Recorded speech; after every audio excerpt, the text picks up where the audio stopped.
Bonjour à toutes et à tous, bonjour Catherine, heureuse de vous retrouver pour ce nouveau rendez-vous mensuel où chaque mois on répond à vos questions sur un thème qui est prédéfini.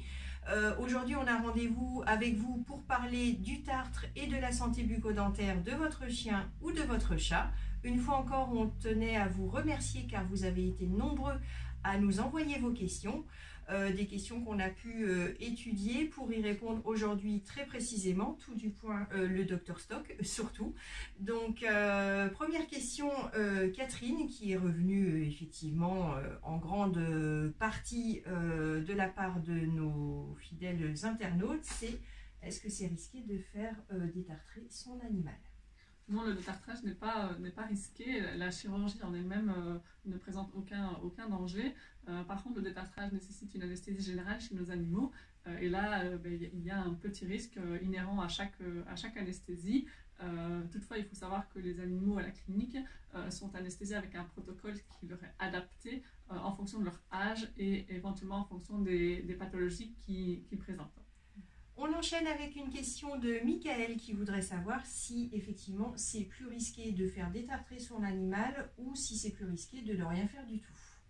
Alors c'est plus risqué de ne rien faire du tout parce que le tartre c'est un foyer à bactéries, donc il y a des millions de bactéries qui sont présentes dans le tartre et ces bactéries elles peuvent se déplacer et elles peuvent atteindre le cœur, le rein, donc ça c'est les plus fréquents ou éventuellement donc le sang et donc provoquer une septicémie.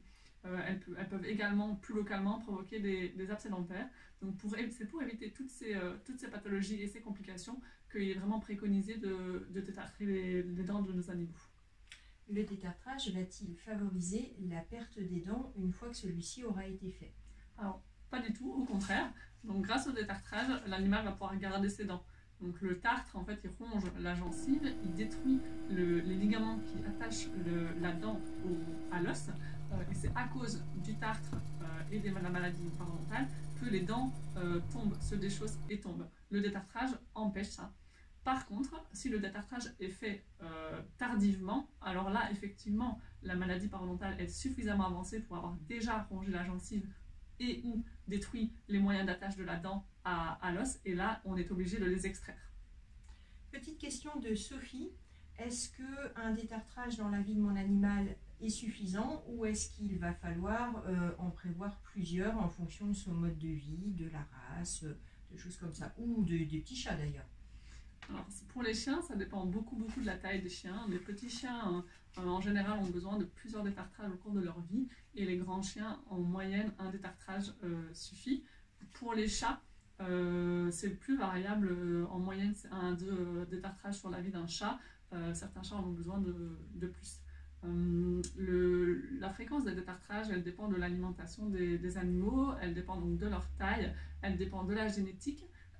Elle dépend de leur mode de vie, dans le sens est-ce qu'ils rongent beaucoup, est-ce qu'ils mâchent beaucoup, et forcément elle dépend aussi de leur âge, parce que au plus un animal est âgé, au plus la plaque dentaire et le tartre a pu se déposer au cours de sa vie.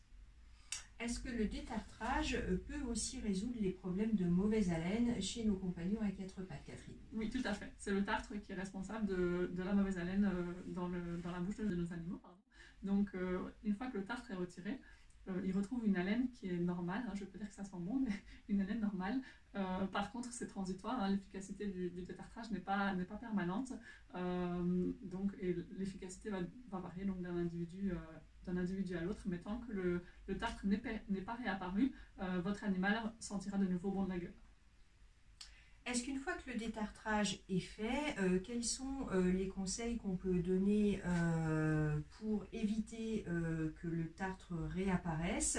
Est-ce qu'il y a des traitements à prévoir tout de suite après l'intervention? Ou est-ce que on prend rendez-vous, on détarte notre animal et après on rentre à la maison, on est tranquille? Alors, c'est mieux effectivement de mettre en place des mesures pour ralentir l'apparition du tartre et essayer de devoir donc détartrer votre animal le moins possible. La mesure vraiment la plus efficace, c'est le brossage de dents, idéalement quotidiennement, au minimum 3 fois par semaine. Donc là, c'est vraiment, on a plus de 50% de ralentissement pour le dépôt de tartre. Donc ça, c'est la méthode par excellence.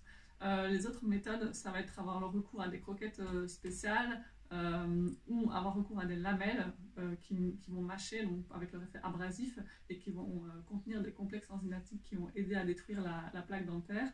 Vous avez également de l'eau à mettre, un liquide à mettre dans l'eau de boisson quotidiennement ou de la poudre à mettre quotidiennement sur les aliments. Donc tout ça, ça sert à ralentir le dépôt de tartre et donc ce sera à choisir en fonction principalement du caractère de l'animal. Donc pour tout ce qui est alimentation, petites lamelles qu'on peut donner après un détartrage, les solutions à mettre dans la boisson ou encore les solutions sous forme de poudre, n'hésitez pas à vous rapprocher du vétérinaire qui suit votre animal, donc le docteur Stock, le docteur Faisan, Sommeil, Bélanger ou encore le docteur Lanoux, ou bien tout simplement venez nous voir à l'accueil, on se fera un plaisir effectivement de répondre à toutes les questions si vous en avez encore malgré les explications du docteur Stock aujourd'hui. Ça sera vraiment avec plaisir qu'on vous accueillera. Dernière petite question quand même, donc on a parlé de l'alimentation, des différentes solutions après l'intervention, mais souvent la question qui revient aussi c'est est-ce qu'on donne des antibiotiques ou des anti-inflammatoires à mon animal après un détartrage? L'animal qui est détartré, il reçoit dans la très très grande majorité des cas une injection d'anti-inflammatoire à la clinique. Par contre, les antibiotiques sont réservés aux extractions dentaires et les anti-inflammatoires donc prolongés également en cas d'extraction dentaire. Il n'y a pas d'antibiotique qui est prescrit pour un simple détartrage. Voilà, donc on espère avoir répondu à toutes vos questions. On ne vous embête pas plus longtemps. On vous souhaite un bon week-end. Prenez soin de vous et on se retrouve le mois prochain sur un nouveau thème. On ne vous le dévoile pas tout de suite, c'est une petite surprise. Donc voilà, à très bientôt. Merci Catherine et bonne journée. Merci.